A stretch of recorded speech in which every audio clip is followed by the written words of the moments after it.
On the 22nd of May 2013, a new constitution was signed into law in Zimbabwe, paving the way for elections later this year. We asked Godfrey Kanyenze, researcher from Zimbabwe, about the political and fiscal implications of these changes when he attended the recent methodology workshop for the UNRISD project on the politics of domestic resource mobilization. The key challenges now are that the constitution-making process was a forerunner, a precursor to the holding of elections. It was agreed that one of the conditions was that we come up with a new constitution on the basis of which the elections will be held. But however, that was not the only agreed position that has not yet been implemented. It was also agreed that there was supposed to be a land commission which was supposed to bring to a closure the land issue. Then secondly, a critical issue before elections is that it was agreed that there should be governance reforms, focusing on media reforms, which basically open up the airwaves so that all the parties have got equal opportunities. But that has not been done for obvious reasons. Then thirdly, there was an agreement to the effect that there should be security sector reforms.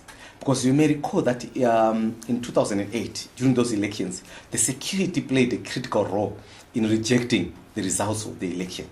And also the security sector became very, very active in politics, which disadvantaged the opposition parties and basically propped up the then ruling party, ZANU-PF. So one of the major challenges that we face is that we are living too close to our history. So there are a lot of people who benefited, a lot of people who were part and parcel of the violence process and so forth, that are afraid of transitional justice issues. So as a result, they become an impediment to the reform process. So there are people that really fear that if there's change, for example, there could be retribution. On the economic side, the major challenge basically is with re-engaging international partners. Because international partners have been supporting government but off budget.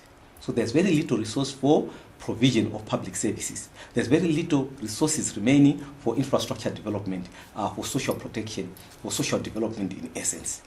The government is in debt distress. We've got a debt overhang of 10.7 billion, $70, 70% of which are in arrears. So before the international community re-engages, the precondition is that we should enter into a relationship with the IMF.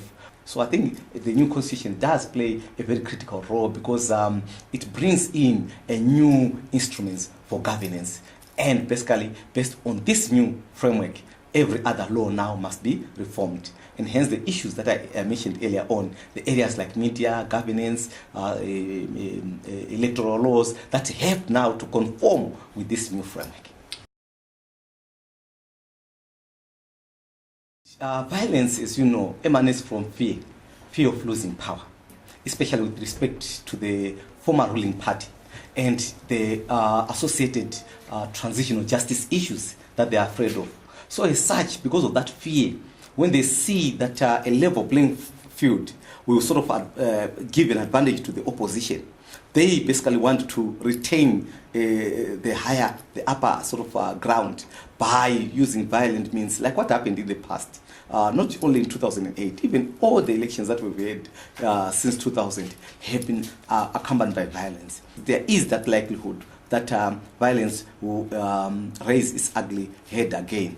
But I don't think that it will be at the same level as what we saw in 2008 because of the role that SADC and South Africa have to play and the African Union have to play as the guarantors of the electoral process.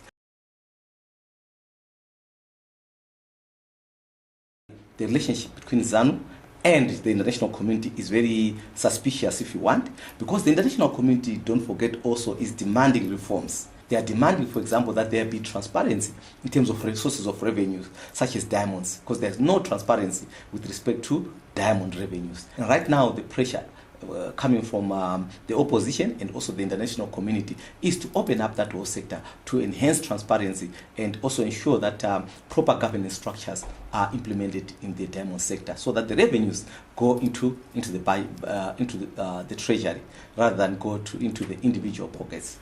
By opening up and democratizing that space, it would therefore imply that every source of revenue is brought within the realm of treasury the government has got control instead of individuals. Because Zimbabwe is a classic example of state capture, where individuals, political elites with security connections have captured certain revenue-raising sources like diamond revenues for their own private benefit. The predatory instincts of these individuals is such that they are basically privatizing what is a national resource.